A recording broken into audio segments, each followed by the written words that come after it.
जय हिंद आप सभी को। तो आज हम लोग पढ़ने वाले हैं एंजाइना पेक्टोरिस। ठीक है, तो हम लोग अब देखते हैं कि ये होता क्या है। एंजाइना पेक्टोरिस क्या है, ये एक मेडिकल टर्म है।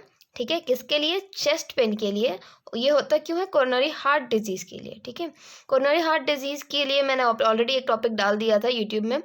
चैनल में कोई अगर नया है तो मैं वो वीडियो डाल दूंगी, आई बटन में आप लोग जाके चेकआउट कर सकते हो। पर फिर भी यहाँ मैं आप लोग को समरी में बता देती हूँ कि ये होता क्या है। कोरोनरी हार्ट डिजीज़ मतलब एक्यूमुलेशन होना फैटी सब्सटेंसेस का inner lining of coronary arteries की। मतलब जो इनर लाइनिंग है आर्टरीज की, टूनिका इंटिमा, ठीक है, वहाँ पे क्या हो रहा है, आपके फैटी सब्सटेंसेस का डिपोजिशन हो रहा है। ठीक है, जो आपको हिंडर कर रहा है आपका ब्लड फ्लो को, उसे हम लोग कहते हैं कोरोनरी हार्ट डिजीज। ठीक है, तो एंजाइना पेक्टोरिस क्या है? ये एक मेडिकल टर्म है चेस्ट पेन के लिए, जो होता क्यों है? कोरोनरी हार्ट डिजीज के लिए। ठीक है, होप आप लोग को समझ आ गया होगा। आगे हम लोग देखते हैं एंजाइना। ये एक सिम्टम है। Angina is a symptom of a condition called myocardial ischaemia. ये एक सिम्टम है। कौन सा कंडीशन? Myocardial ischaemia.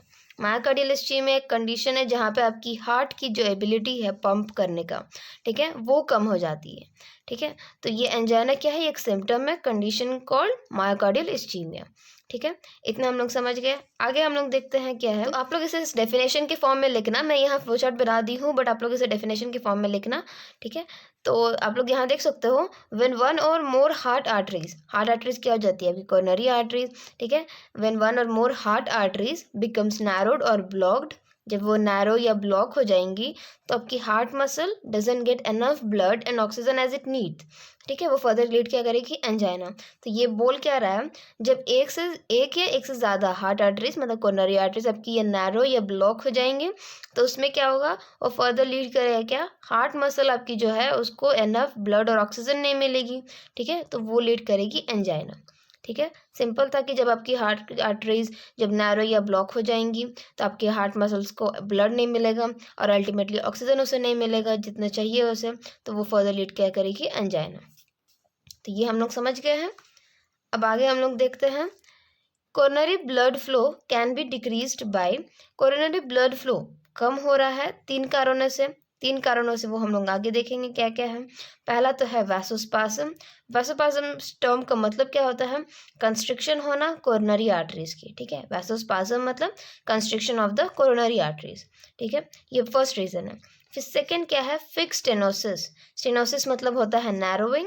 ठीक है, तो क्रॉनिक नैरोइंग किसका? Of a coronary artery caused by atherosclerosis. Place के डिपोजिशन के लिए आपकी जो कोरोनरी आर्टरीज है वो नैरो हो जा रही है, उसे हम लोग बोलते हैं फिक्स स्टेनोसिस। फिर तीसरी है कोरोनरी थ्रोम्बोसिस। थ्रोम्बोसिस हम लोग को पता है formation of blood clot. Thrombus मतलब ब्लड क्लॉट, थ्रोम्बोसिस मतलब formation of the blood clot. तो ये क्या हो रहा है? Formation of the blood clot with in the vessel lumen. Formation हो रहा है किसका? ब्लड क्लॉट का। ठीक है, तो कोरोनरी ब्लड फ्लो रिड्यूस हो रही है तीन कारणों से। पहला है वैसोस्पाज्म, कंस्ट्रक्शन होना कोरोनरी आर्टरीज का। फिक्स्ड स्टेनोसिस, नैरोइंग होना कोरोनरी आर्टरीज का। क्यों? एथेरोस्क्लेरोसिस के कारण। कोरोनरी थ्रोम्बोसिस, थ्रोम्बोसिस मतलब फॉर्मेशन होना ब्लड क्लॉट का। कहाँ पे? वेसल ल्यूमेन में। ठीक है, तो कोरोनरी ब्लड फ्लो रिड्यूस हो रही है तीन कारणों से, vasospasm, fixed stenosis, coronary thrombosis. ठीक है, यहाँ तक हम लोग समझ गए हैं। अब हम लोग आगे देखते हैं क्या है। आगे है हमारा types. Then types of angina. तो एंजाइना पेक्टोरिस 5 टाइप्स में है। Stable angina, unstable angina, variant angina, microvascular angina and silent ischaemia. ठीक है, तो स्टेबल एंजाइना क्या है? ये होता क्यों है? It is caused by a chronic narrowing of the coronary arteries due to atherosclerosis. Chronic narrow हो जाना, ठीक है, किसका? कोरोनरी आर्टरीज का। फिर से किस लिए हो रहा है? ये एथेरोस्क्लेरोसिस के लिए हो रहा है। ठीक है, तो स्टेबल एंजाइना कब होता है? जब आपकी नैरो कोरोनरी आर्टरीज नैरो हो जाती है एथेरोस्क्लेरोसिस के कारण। ठीक है, इसमें फिर पेशेंट कंप्लेन क्या करता है? चेस्ट डिस्कम्फर्ट या चेस्ट पेन। डिस्क्राइब कैसे करेगा उसे? हैवीनेस, प्रेशर, स्क्वीजिंग और चोकिंग के लिए। ठीक है, क्या बोलेगा पेशेंट? एक भारी भारी सा कुछ लग रहा है, कुछ प्रेशर सा लग रहा है, वैसे पेशेंट्स कंप्लेन करते हैं। ठीक है, अब ये पेन रेडिएट कहाँ होती है? Shoulder, arm, back, interscapular region में, नेक में, जॉ में, टीथ में। ठीक है, ये पेन रेडिएटिंग पेन होती है। ठीक है, तो ये हो गई। अब सबसे मेन पॉइंट इसमें क्या है? ये स्टेबल एंजाइना होता कब है? It occurs on exertion. Exertion मतलब आपकी फिजिकल एक्टिविटी के टाइम पे ये स्टेबल एंजाइना होती है, ठीक है, ये सबसे इंपॉर्टेंट पॉइंट है इसमें। देन रिलीफ कैसे होती है, रिलीफ बाय रेस्ट और मेडिकेशन नाइट्रोग्लिसरीन अंडर टंग। तो ये होता कब है, एक्सर्शन के टाइम पे होता है। रिलीफ कैसे होगा, रेस्ट के टाइम पे, या मेडिकेशन आप दोगे नाइट्रोग्लिसरीन टंग के नीचे तो ये रिलीफ हो जाता है, ठीक है। तो ये होगा आपका स्टेबल एंजाइना। और ये रहता कितना, ड्यूरेशन इसका कितना हो जाता है, लास्ट फॉर 2 to 5 मिनट्स, इसकी ड्यूरेशन है 2 to 5 मिनट्स। तो ये तीन पॉइंट्स काफ़ी ज़्यादा इंपॉर्टेंट होती है स्टेबल एंजाइना में, ठीक है। अब पेशेंट आगे हम लोग देखेंगे कि पेशेंट को जब हम लोग बोलेंगे कि आप सेंसेशन कहाँ पे दर्द हो रहा है आप उसे लोकेट करो, तो क्या करेगा वो, when patient is asked to localise the sensation he और she will place their hand over the sternum with clenched fist, जिसको हम लोग लेविनेस साइन बोलते हैं। मतलब वो अपने क्लेंस्ड फिस्ट करके स्टर्नम के ऊपर में रखेगा, ठीक है, और उसको हम लोग क्या साइन बोलते हैं, लेविनेस साइन, ठीक है। तो ये भी काफ़ी अच्छा पॉइंट है, इसे भी आप लिख सकते हो। तो ये हो गया स्टेबल एंजाइना। अब अनस्टेबल एंजाइना हम लोग देखेंगे ये होता क्यों है, डिसरप्शन होना due to disruption of the atherosclerotic plaque with thrombosis. Disruption किसका हो रहा है, एथेरोस्क्लेरोटिक प्लेग का with thrombosis with the formation of the blood clot, ठीक है। तो अनस्टेबल एंजाइना तब होता है, ये फिर होता क्यों है वो है, ठीक है, कॉज। तब ये होता कब है, it occurs on exertion as well as during rest, exertion के टाइम में भी ये होता है और रेस्ट के टाइम में भी होता है। और इसकी ड्यूरेशन कितनी है, ग्रेटर देन 10 मिनट्स, है ना। और एक पॉइंट है इसमें, नॉट रिलीव्ड बाय नाइट्रोग्लिसरीन, ठीक है, नॉट रिलीव बाय नाइट्रोग्लिसरीन। तो अब हम लोग स्टेबल और अनस्टेबल में क्या डिफरेंस है, स्टेबल एंजाइना कब हो रही है आपकी, एक्सर्शन के टाइम पे हो रही है, और ये रिलीफ कैसे हो जा रही है, रेस्ट से और ये मेडिकेशन से, ठीक है। और इसकी ड्यूरेशन हम लोगों ने देखा है 2 to 5 minutes. But unstable angina exertion के टाइम में भी हो रहा है और रेस्ट के टाइम में भी हो रहा है, और इसकी ड्यूरेशन भी स्टेबल एंजाइना से ज़्यादा है, उसमें 2 to 5 मिनट्स है, इसमें ग्रेटर देन 10 मिनट्स है, और ये रिलीफ भी नहीं होती है नाइट्रोग्लिसरीन से, ठीक है। तो ये हो गई आपकी अनस्टेबल एंजाइना। अब हम लोग तीसरे टाइप्स में जाते हैं, वेरिएंट एंजाइना, जिसे हम लोग प्रिंट्स मेटल्स एंजाइना भी बोलते हैं। ये क्यों होती है, results from the coronary vasospasm. क्यों, कोरोनरी वैसोस्पाज्म हुआ, कोरोनरी वेसल्स की कंस्ट्रक्शन, कोरोनरी आर्टरीज की कंस्ट्रक्शन हो गई है, ठीक है।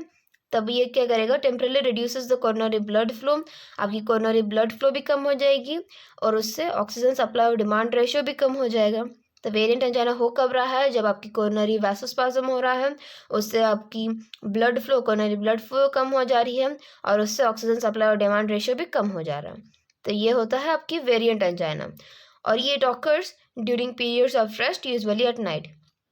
ये भी रेस्ट के पीरियड में होता है और ज़्यादातर रात के टाइम पे होता है, ठीक है। तो ये हो गया आपका वेरिएंट एंजाइना। फिर अब हम लोग आगे देखेंगे फोर्थ टाइप में, तो वो है माइक्रोवास्कुलर एंजाइना। तो माइक्रोवास्कुलर एंजाइना क्या है, reduced blood flow in small coronary arteries. क्यों होता है ये, माइक्रो और वास्कुलर का टर्म से समझना, माइक्रो मतलब छोटा, वास्कुलर मतलब आपकी ब्लड वेसल्स, ठीक है। तो ये कब हो रहा है, जब आपका ब्लड फ्लो कम हो जा रहा है, किसमें, स्मॉल कोरोनरी आर्टरीज में, ठीक है, due to plaque in arteries, या तो प्लेग है आर्टरीज में, या तो आर्टरी का स्पैज्म हो गया है, या डैमेज हो गया है आर्टरियल वॉल्स, ठीक है। तो माइक्रोवास्कुलर एंजाइना कब होता है, जब आपकी ब्लड फ्लो कम हो जा रही है कोरोनरी आर्टरीज में। क्यों, क्योंकि प्लेग है या प्लेग की डिपोजिशन हो गई है आर्टरीज में, या तो आर्टरी की स्पैज्म हो गई है, या डैमेज हो गई है आर्टरियल वॉल, है। उसके आगे देखते हैं, patients cope well with this type of angina. Patients ऐसे कोप अप जल्दी कर लेते हैं, और as it is not characterise by arterial blockages is harder to diagnose but its prognosis is excellent. इसमें इसके कैरेक्टरिस्टिक्स नहीं है आर्टरियल ब्लॉकेजेस, तो इसके डायग्नोसिस थोड़ा सा हार्ड है, बट इसकी जो रिकवरी पीरियड है वो काफ़ी अच्छी है, ठीक है। तो माइक्रोवास्कुलर एंजाइना ये है। आगे हम लोग देखेंगे साइलेंट इस्चीमिया। इसमें क्या हो जाता है, in this type there is an absence of the chest pain. इसमें चेस्ट पेन नहीं होता है, इसीलिए इसे साइलेंट कहा गया है, ठीक है। और evidence of an imbalance between the myocardial oxygen supply and demand ratio is determined by ECG. तो जो ऑक्सीजन सप्लाई डिमांड रेशियो कम हो गया है उसका एविडेंस हमें मिलता है ईसीजी से, बाकी इसमें चेस्ट पेन नहीं होता है। ठीक है।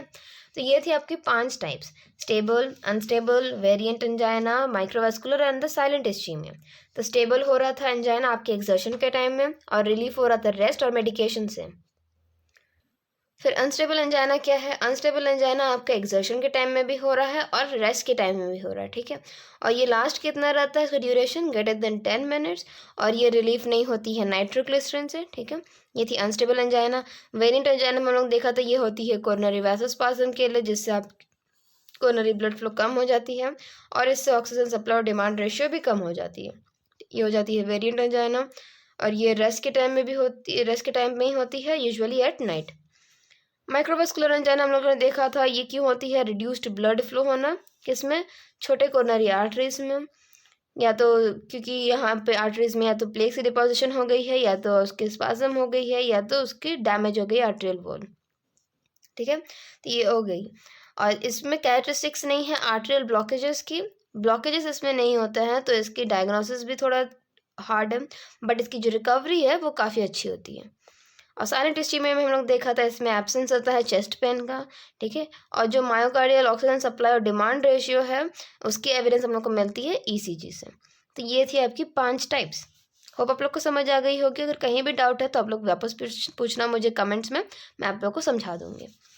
फिर आगे हम लोग अब देखते हैं इसकी इटियोलॉजी, कॉजेस और रिस्क फैक्टर्स क्या है। तो पहले इसकी कॉज है एज, ठीक है, then atherosclerosis, smoking, obesity, diabetes mellitus, hypertension, high cholesterol level, sedentary lifestyle, family history of CAD, excess intake of fat और सॉल्ट। तो ये थी आपकी इटियोलॉजी, कॉजेस और रिस्क फैक्टर्स, ठीक है। आगे हम लोग देखना है इसकी पैथोफिजियोलॉजी क्या है।